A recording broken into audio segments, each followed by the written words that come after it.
शुक्लाम्बरधरम् विष्णुम् शशिवर्णम् चतुर्भुजम् प्रसन्नवदनम् ध्यायेत् सर्वविघ्नोपशान्तये व्यासम् वसिष्ठनप्तारम् शक्तेः स्तोत्रमकल्मषम् पराशरात्मजम् वन्दे शुकतातम् तपोनिधिम् व्यासाय विष्णुरूपाय व्यासरूपाय विष्णवे नमो वै ब्रह्मनिधये वासिष्ठाय नमो नमः अविकाराय शुद्धाय नित्याय परमात्मने सदैकरूपरूपाय विष्णवे सर्वजिष्णवे यस्य स्मरणमात्रेण जन्म संसारबन्धनात् विमुच्यते नमस्तस्मै विष्णवे प्रभविष्णवे ॐ नमो विष्णवे प्रभविष्णवे श्रीवैशम्पायन उवाच श्रुत्वा धर्मानशेषेण पावनानि च सर्वशः युधिष्ठिरः शान्तनवम् पुनरेवाभ्यभाषत युधिष्ठिर उवाच किमेकम् दैवतम् लोके किम् वाप्येकम् परायणम् स्तुवन्तः कङ्कमर्चन्तः प्राप्नुयुर्मानवा शुभम् को धर्मः सर्वधर्माणाम् भवतः परमो मतः किम् जपन्मुच्यते जन्तुर्जन्म संसारबन्धनात् श्रीभीष्म उवाच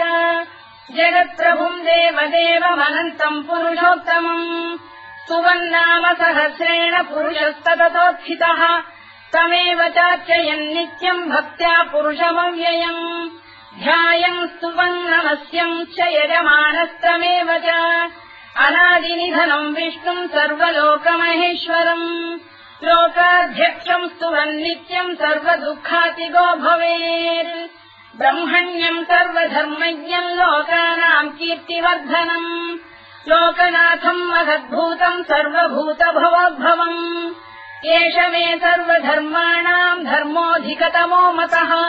यद्भक्त्या पुण्डरीकाक्षम् स्तवैरच्चेन्नरः सदा परमम् यो महत्तेजः परमम् यो महत्तपः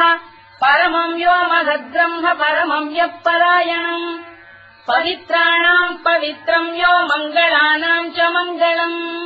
दैवतम् देवतानाम् च भूतानाम् यो व्ययक्तिदा यतः सर्वाणि भूतानि भवन्त्यादियुगागमे यस्मिंश्च प्रलयम् यान्ति पुनरेव युगक्षये तस्य लोकप्रधानस्य जगन्नाथस्य भूपते विष्णोर्नाम सहस्रम् मे शृणु पापभयापहम् यानि नामानि गौणानि विख्यातानि महात्मनः ऋषिभिः परिगीतानि तानि वक्ष्यामि भूतये ऋषिर्नाम्नाम् सहस्रस्य वेदव्यासो महामुनिः छन्दोऽनुष्टुप् तथा देवो भगवान् देवकीसुतः अमृतांशुद्भवो बीजम् शक्तिर्देवकी नन्दनः त्रिसामाहृदयम् तस्य शान्त्यर्थे विनियुज्यते विष्णुम् जिष्णुम् महाविष्णुम् प्रभविष्णुम् महेश्वरम् अनेकरूपदैत्यान्तम् नमामि पुरुषोत्तमम् अस्य श्रीविष्णोर्दिव्यसहस्रनामस्तोत्रमहामन्त्रस्य श्रीवेदव्यासो भगवान् ऋषिः अनुष्टुप्छन्दः श्रीमहाविष्णुः परमात्मा श्रीमन्नारायणो देवता अमृतांशोद्भवो भानुरिति बीजम् देवकी नन्दन श्रेष्ठेति शक्तिः उद्भवः क्षोभणो देव इति परमो मन्त्रः धर इत्यस्त्रम् रथाङ्गपाणिरक्षोभ्य इति नेत्रम् त्रिसामासामजः सामेति कवचम् आनन्दम् परब्रह्मेति योनिः ऋतुः सुदर्शनकाल इति दिग्बन्धः श्रीविश्वरूप इति ध्यानम् श्रीमहाविष्णुप्रीत्यर्थे सहस्रनाम जपे विनियोगः ध्यानम् क्षीरोदङ्गप्रदेशे शुचिमणिविलसत्सैकते मौक्तिकानाम् मालाक्लुप्तासनस्थस्फटिकमणिनिभैर्मौक्तिकैर्मण्डिताङ्गः शुभ्रैरभ्रैरदभ्रैरुपरि विरचितैर्मुक्तपीयूषवर्षैः आनन्दीनः पुनीयादरिनरिन गदा शङ्खपाणिर्मुकुन्दः भूः पादौ यस्य नाभिर्विहरसुरनिलश्चन्द्रसूर्यौ च नेत्रे कर्णावाशा शिरोद्यौर्मुखमपि दहनो यस्य वास्तेयमब्धिः अन्तस्थम् यस्य विश्वम् सुरनरखगो भोगि गन्धर्वदैत्यैः चित्रम् रम्यते तम् त्रिभुवन वपुषम् विष्णुमीशम् नमामि। ॐ नमो भगवते वासुदेवाय। शान्ताकारम् भुजगशयनम् पद्मनाभम् सुरेशम्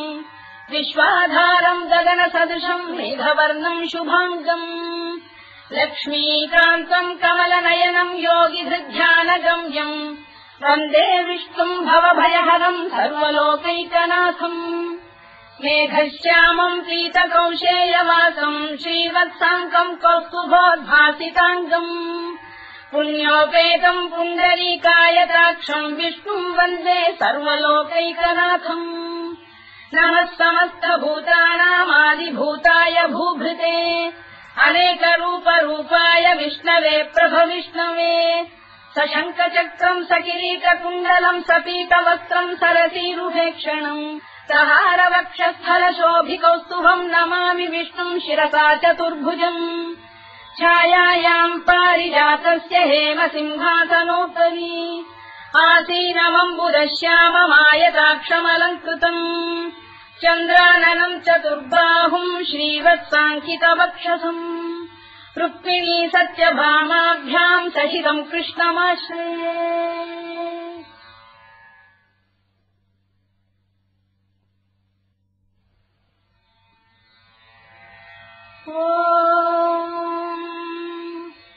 विश्वम् विष्णुर्वषत्कारो भूतभव्य भवत्प्रभुः भूतकृद्भूतभृद्भावो भूतात्मा भूतभावनः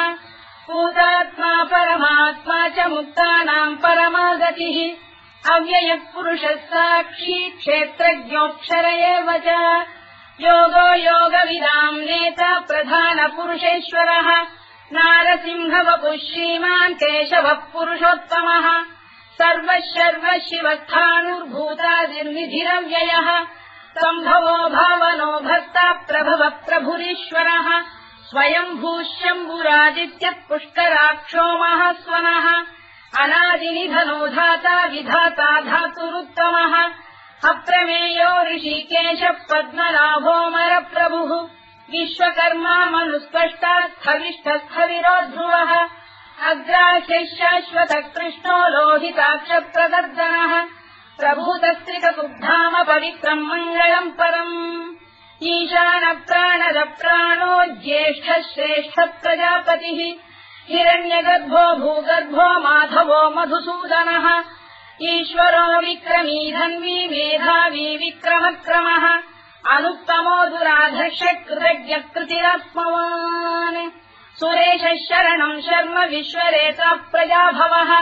अधः संवत्सरो व्यालप्रत्ययः सर्वदर्शनः अजः सर्वेश्वरः सिद्धः सिद्धिः सर्वादिरच्युतः वृषाकपिरमेयात्मा सर्वयोगविनिसृतः वसुर्वसुमनः सत्यः समात्मा संविदः समः अमोघः पुण्डरीकाक्षो वृषकर्मा वृषाकृतिः रुद्रो बहुशिरा बभ्रुर्विश्वयोनिः शुचिश्रवाः अमृतः शाश्वतस्थाणुर्वरारोहो महातपाः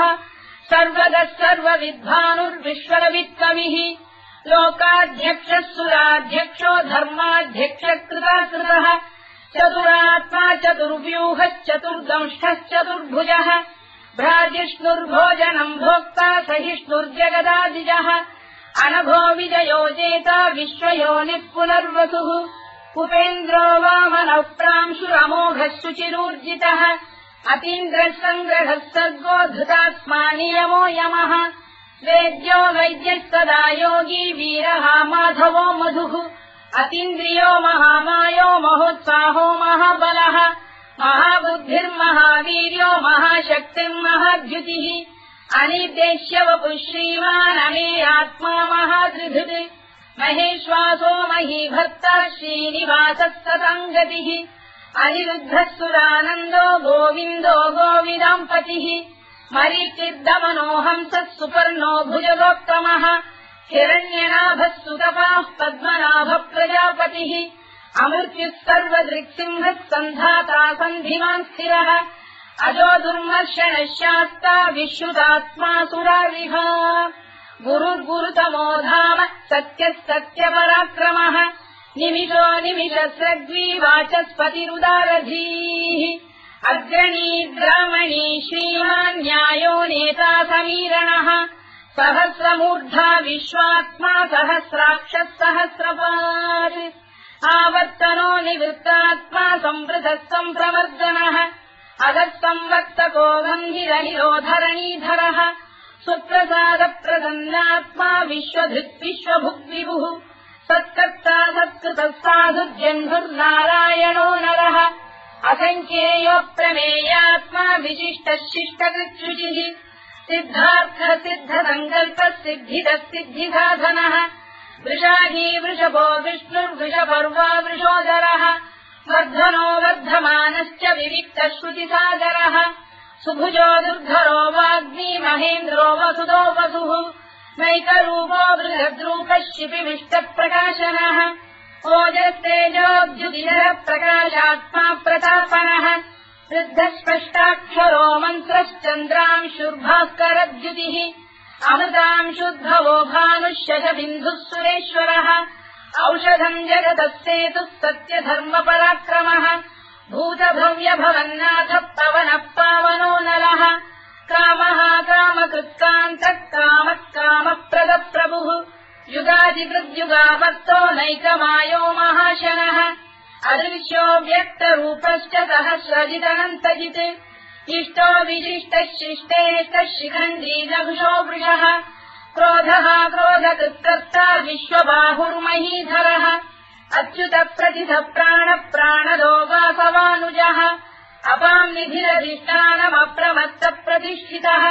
स्कन्दः स्कन्दधरो धुर्यो वरदो वायुवाहनः वासुदेवो बृहद्भानुरादिदेवः पुरन्दरः अशोकस्तारणस्तारः शूरः शौरिर्जनेश्वरः अनुकूलः शतावर्तः पद्मी पद्मनिभेक्षणः पद्मनाभोरविन्दाक्षः पद्मगर्भः शरीरभृत् महर्भिर्वृद्धो वृद्धात्मा महाक्षो गरुडध्वजः अतुलः शरभो भीमः समयज्ञो हविर्हरिः सर्वलक्षणलक्षण्यो लक्ष्मीवान् समितिञ्जयः विक्षरो रोहितो मार्गो हेतुर्दामोदरः सहः महीधरो महाभागो वेगवानमिदाशनः उद्भवः क्षोभणो देवः श्रीगर्भः परमेश्वरः करणम् कारणम् कर्ता विकर्ता गहनो गुहः व्यवसायो व्यवस्थानः संस्थानस्थानदो ध्रुवः परधित्परमस्पष्टः तुष्टः पुष्टः शुभेक्षणः रामो विरामो विरतो मार्गो नेयोनयोनयः वीरः शक्तिमताम् श्रेष्ठो धर्मो धर्मविदुत्तमः वैकुण्ठः पुरुषः प्राणदः प्रणवप्लुतुः हिरण्यगर्भः शत्रुघ्नो व्याप्तो वायुरधोक्षजः ऋतुः सुदर्शनकालः परमेष्ठी परिग्रहः उग्रः संवत्सरो दक्षो विश्रामो विश्वदक्षिणः विस्तारस्थावरस्थाणुप्रमाणम् बीजमव्ययम् अर्थोऽनर्थो महाकोशो महाभोगो महाधनः हरिर्विण्णस्थविष्ठो भूर्धर्मयूपो महामखः नक्षत्रनेमिर्नक्षत्री क्षमः क्षामः समीहनः यज्ञयुज्यो महेज्यश्च क्रतुः सत्रम् सदाम् गतिः सर्वदर्शी विमुक्तात्मा सर्वज्ञोद्यानमुत्तमम् सुव्रतः सुमुखः सूक्ष्मः सुघोषः सुखदः सुहृत् मनोहरोजितक्रोधो वीरबाहुर्विदारणः स्वापनः स्ववशो व्यापी नैकात्मानैककर्मकृत् वत्सरो वत्सलो वत्सी रत्नगर्भोधनेश्वरः धर्मकुद्धर्मकृद्धर्मी सदसक्षरमक्षरम् अविज्ञाता सहस्रांशुर्विधाता कृतलक्षणः गभस्तिरे विस्तप्तस्तः सिंहो भूतमहेश्वरः आदिदेवो महादेवो देवेशो देवभृद्गुरुः उत्तरो गोपतिर्गोप्ता ज्ञानः सोमपो मृतपः सोमः पुरुजिः पुरुषोत्तमः विनयो जयः सत्यसन्धो दाशार्हः सात्वताम् पतिः जीवो विनयिता साक्षी मुकुन्दोमितविक्रमः अम्भोनिधिरनन्तात्मा महोदधिशयोऽन्तकः अजो महार्घः स्वाभाव्योजिता मित्रप्रमोदनः आनन्दो नन्दनो नन्दः सत्यधर्मा त्रिविक्रमः महर्षिः कपिलाचार्यः कृतज्ञो मेदिनीपतिः त्रिदशाध्यक्षो महाशृङ्गः कृतान्तकृत् महावराहो गोविन्दः सुषेणः कनकाङ्गनी गुह्यो गभीरो गहनो गुप्तश्चक्रगदाधरः मेधास्वाङ्गोजितः कृष्णो दृढः सङ्कर्षणोच्युतः वरुणो वारुणो वृक्षः पुष्कराक्षो महामनाः भगवान् बलहानन्दी वनमाली हलायुधः आदित्यो ज्योतिरादित्यः सहिष्णुर्गतिसत्तमः सुधन्वाखण्ड परशुद्धारुणो द्रविणप्रदः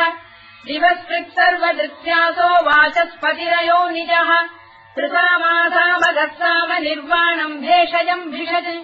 सन्न्यासवृक्षमशान्तो निष्ठा शान्तिः परायणम् शुभाङ्गः शान्तिदर्शष्टा कुमुदः कुवलेशयः गोहितो गोपदैर्गोप्ता वृषभाक्षो वृषप्रियः अनिवर्ती निवृत्तात्मा संक्षेप्ताक्षेमकृत् शिवः श्रीवत्सवक्षः श्रीवासः श्रीपतिः श्रीमताम्बरः श्रीधः श्रीधः श्रीनिवासः श्रीनिधिः श्रीविभावनः श्रीधर श्रीकर श्रेयः श्रीमान् लोकत्रयाश्रयः स्वक्षस्वङ्गः शतानन्दो नन्दिर्ज्योतिर्गणेश्वरः विदितात्मा विधेयात्मा सत्कीर्तिच्छिन्न संशयः उदीर्णः सर्वतश्चक्षुरनीशः शाश्वतः स्थिरः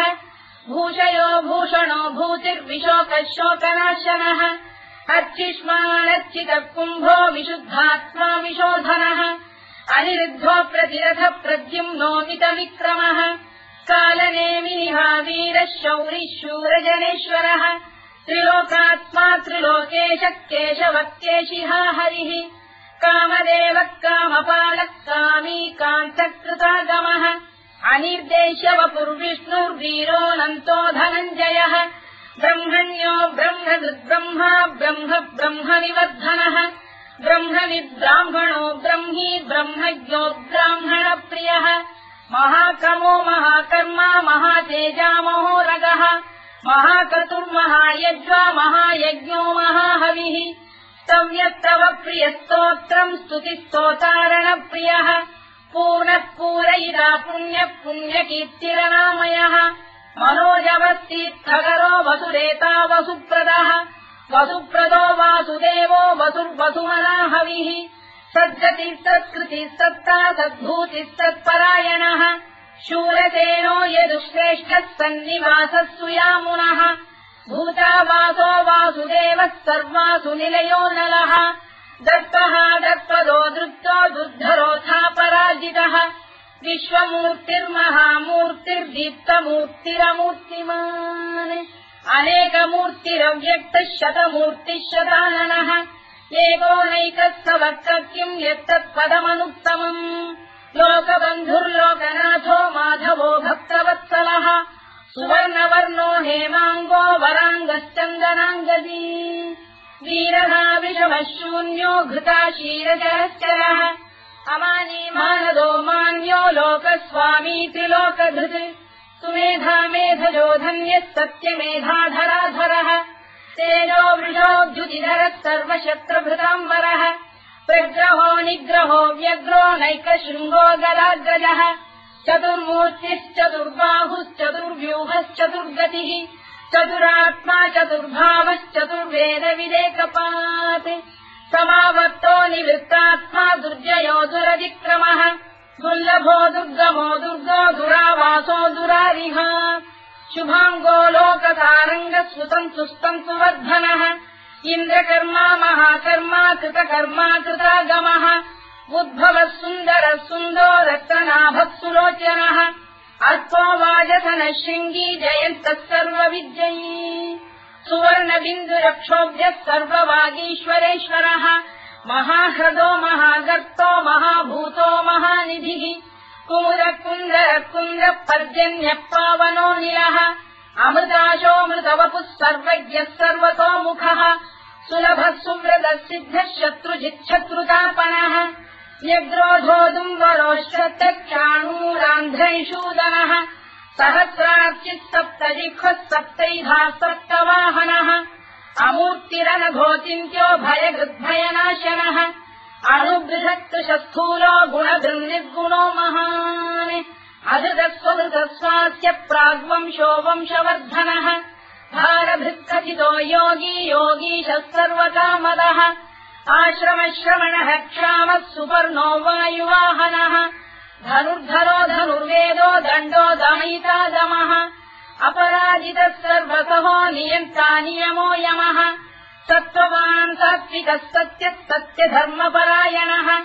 अभिप्रायप्रियार्होः प्रियकृत्प्रीतिवर्धनः विहाय सगतिर्ज्योतिः सुरुचित्कुतभुक्विभुः रविर्विरोचनः सूर्यः कवितारनिलोचनः अनन्तो हुतबुद्भोक्ता सुखदो नैकजोग्रजः अनिर्विण्णः सदामर्षी लोकाधिष्ठानमद्भुतः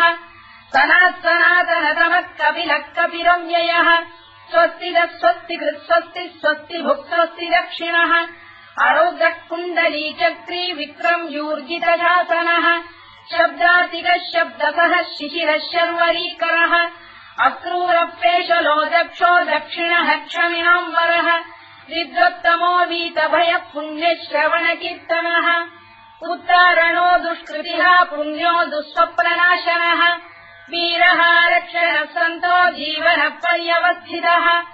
अनन्तरूपोऽनन्तश्रीर्जितमन्युर्भयापहः चतुरश्रो गभीरात्मा विदिशो व्यादिशो दिशः अनाधिर्भूर्भुवो लक्ष्मी सुवीरो रुचिराङ्गदः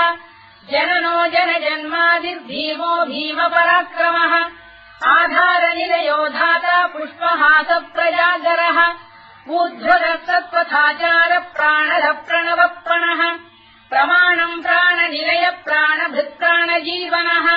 तत्त्वम् तत्त्वविदेकात्मा जन्ममृत्युजरातिगः भूर्भुवः स्वस्तरुस्तारः सविता प्रपितामहः यज्ञो यज्ञपतिर्यज्वा यज्ञाङ्गो यज्ञवाहनः यज्ञभृद्यज्ञकृद्यज्ञी यज्ञभुक्यज्ञसाधनः